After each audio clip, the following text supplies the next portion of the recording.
اور سب اس پہ دو جملے فرما دیجئے کہ ہم یہ بات ہمیشہ کہتے ہیں اور اب تو عمر ہی ہو گئی نا، بڑھاپا آ گیا یہ سنتے ہوئے کہ عملی طور پہ نظر نہیں آ رہا، زبان سے بیان ہو رہا ہے، عمل پہ نظر نہیں آ رہا، کوئی تو وجہ ہوگی نا ڈاکٹر صاحب؟ دیکھو کچھ وجہ ہے۔ سب سے پہلے تو الناس علی دین ملوکہم، حکمرانوں کے دین پر عوام ہوتے ہیں۔ اگر حکمران خیرات کی طرف جائے، امور کی طرف جائے تو عوام خود بخود چلے جاتے ہیں۔ اگر وہ لوٹ مار کی طرف جائیں گے تو عوام بھی جائیں گے۔ حکمرانوں کے دین پر عوام ہوتے ہیں؟ مثالیں موجود ہیں اس وقت کہ تھوڑی سی اپیل پر یعنی دنوں میں کتنے اربوں روپے اکٹھا ہو گئے، یہ پاکستانی ہی ہیں جو دے رہے ہیں نا، کوئی ایسے تو نہیں جس کو غریب قوم فقیر قوم کہا جاتا ہے۔ جی سوال تو یہ ہے کہ لینے والا جو ہے اس کو امانت کو پہنچانے والا کوئی ایسا ہو نا کہ جس پہ اعتماد کیا جا سکے۔ ڈاکٹر صاحب آپ کے پاس دوبارہ آتا ہوں، ڈاکٹر جمیل ٹھور آپ کی طرف آتا ہوں، اس پہ ذرا غور فرمائیے کہ ہم ہمیشہ یہ سنتے ہیں کہ یہ تقاضے ہیں رسول پاک صلی اللہ علیہ وسلم کے ذکر کرنے کے، یہ تقاضے ہیں اللہ تعالیٰ کا ذکر کرنے کے، یہ کردار سازی ہے یہ، لیکن وہ پھر ہم کہتے ہیں کہ نظر نہیں آتا، تو پھر اگر کسی کو منافق آ جائے تو وہ بھی غلط بات ہے، وہ بھی نہیں کہنا چاہیے، لیکن وہ کیا واقعی سچے دل سے ہم نبی پاک صلی اللہ علیہ وسلم کو نبی تو مانتے ہیں، کیا اپنا ہیرو کردار سازی کا بھی مانتے ہیں، کیا اپنا مینٹور بھی مانتے ہیں؟ تو اگر مانتے ہیں تو پھر ہم عام استاد کے کہنے پہ تو عمل کرتے ہیں اور ویسا بنتے ہیں، وہ ہمیں کیمسٹ بنائے تو کیمسٹ بن جاتے ہیں، انجینئر بنائے تو ہم انجینئر بنتے ہیں، کیونکہ ہماری اپنی چاہت ہوتی ہے۔ تو آپ کو لگتا نہیں ہے کہ کیا ہم واقعی دل سے چاہتے ہیں کہ ہم نبی کی سیرت پہ چل کے، ان قدموں پہ چل کے، صحابہ کے قدموں پہ چل کے ان کے سائے جیسے بن جائیں؟ بسم اللہ الرحمن الرحیم۔ آپ کا موضوع بڑا اچھا ہے بلال بھائی، تو میں اس شعر سے شروع کروں گا کہ ہر ابتدا سے پہلے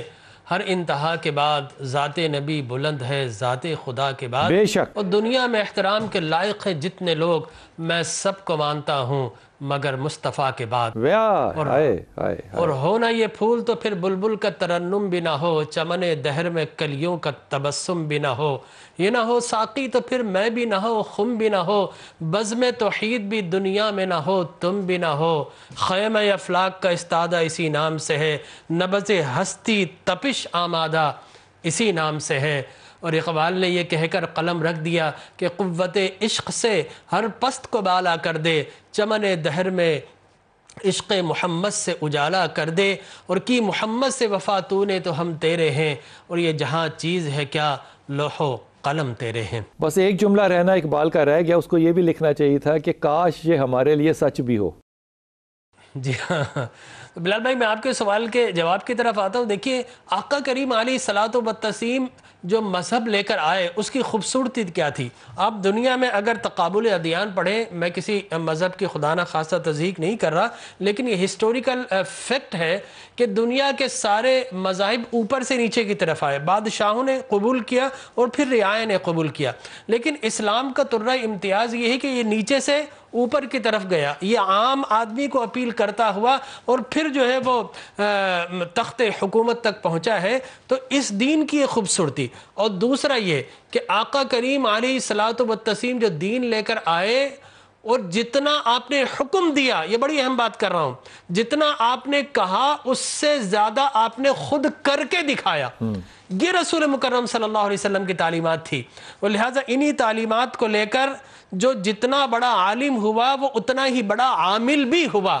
دین کے اوپر۔ لہٰذا صدیق اکبر اور پھر حضرت عمر، حضرت عثمان، حضرت علی رضوان اللہ تعالی علیہ مجمعین خلفائے راشدین دور تک اسلام بڑھتا رہا، پھیلتا رہا، لوگوں کے دلوں میں اترتا رہا۔ آج کیا وجہ ہے کہ ہم دین کو پریکٹس کیوں نہیں کر پاتے؟ تو میں بلال بھائی بڑے افسوس کے ساتھ یہ کہوں گا کہ آج جب بچہ پیدا ہوتا ہے ہم اس کی پلاننگ شروع کر دیتے ہیں، بڑا ہوتا ہے تو اس اسکول میں جانا ہے، یہ انفینٹ اس طرح رہنا ہے، اس نے چائلڈہڈ یہاں گزارنا ہے، اس اسکول میں جانا ہے۔ ہم نے کب تگودی کی کہ ہمارے بچے کو ہم نے سچ سکھانا ہے، ہمارے بچے کو ایماندار بنانا ہے، ہمارے بچے کو بااخلاق بنانا ہے، ہم نے رسول مکرم صلی اللہ علیہ وسلم کی سیرت کا نمونہ اس کو بنانا ہے، وہ نمونہ لے کر اس کو نگینہ بنانا ہے، ان نگینے سے اس کا نمونہ بنانا ہے۔ تو ہم نے کبھی تردد نہیں کیا، سوچ و بچار نہیں کیا، ہم تو فکر فردہ کے پیچھے لگ گئے۔ ڈاکٹر صاحب وہ جو 5-7 سال کا بچہ ہے جس کو کہ ہم نے سکھانا ہے ڈاکٹر رٹھور، کیا اس کو وہ نمونہ نظر آ رہا ہے؟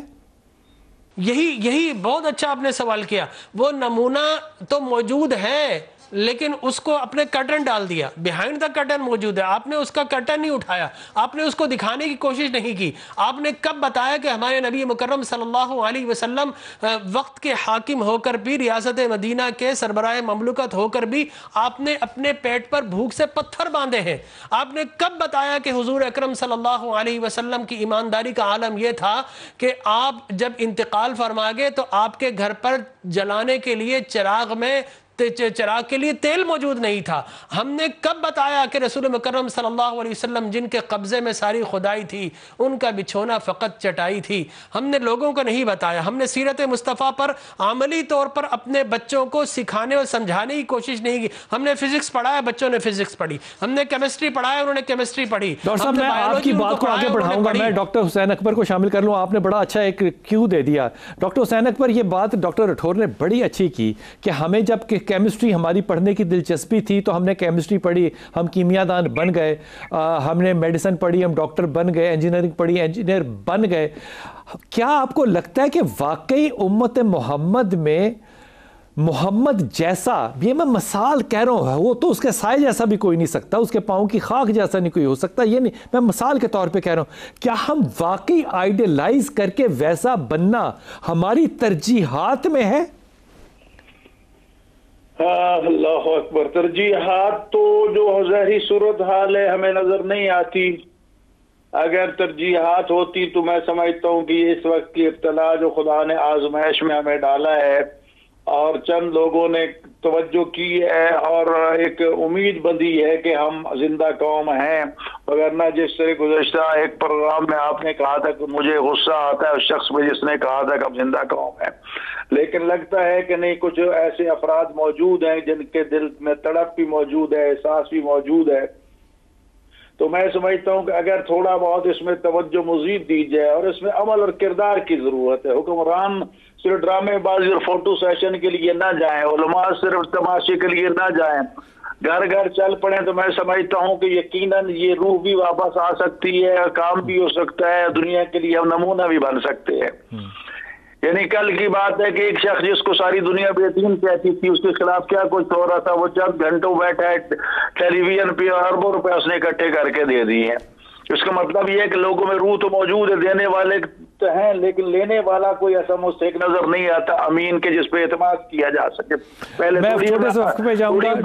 ہمارے ملک میں دوسرے ملکوں کی طرف سے ہم کیوں نہ امیدیں لگا کے بیٹھے؟ شرمناک بات ہے کہ ہم میں واپس آتا ہوں۔ میرے خیال میں یہ جو نشاندہی ہمارے علماء کرام کو کرنی چاہیے نا، اور میں سب سے درخواست بھی کروں گا کہ وہ اس بات پہ تھوڑی سی نشاندہی ضرور کریں، جو آپ کی ترجیح ہو نا وہ آپ حاصل کر لیتے ہیں۔ ہم اس بات کو ڈنائی میں کیوں ہیں؟ ہماری ترجیحات میں مذہب نہیں ہے۔ ہم تو ابھی تک ان بحثوں سے نکلے کہ حاضر اور ناظر میں کیا فرق ہوتا ہے، ہم ان بحثوں میں irrelevant چلے گئے ہیں۔ جس نے نصاب نہیں پڑھا وہ اس نصاب پہ بات کر رہا ہے، جس نے فلسفہ نہیں پڑھا وہ فلسفے پہ بات کر رہا ہے، جس نے نفسیات نہیں پڑھی وہ نفسیات پہ بھی کر رہا ہے۔ اگر آپ کسی کو روکیں تو وہ رکتا بھی نہیں ہے، اور پھر آپ فتوے سے بھی ظاہر ڈرتے ہیں۔ میرے خیال میں علماء کرام کو سنجیدگی سے اس بات کو ہیڈ آن لینا چاہیے کہ حضور اقدس کیا وجہ ہے کہ اتنی بڑی ہستی،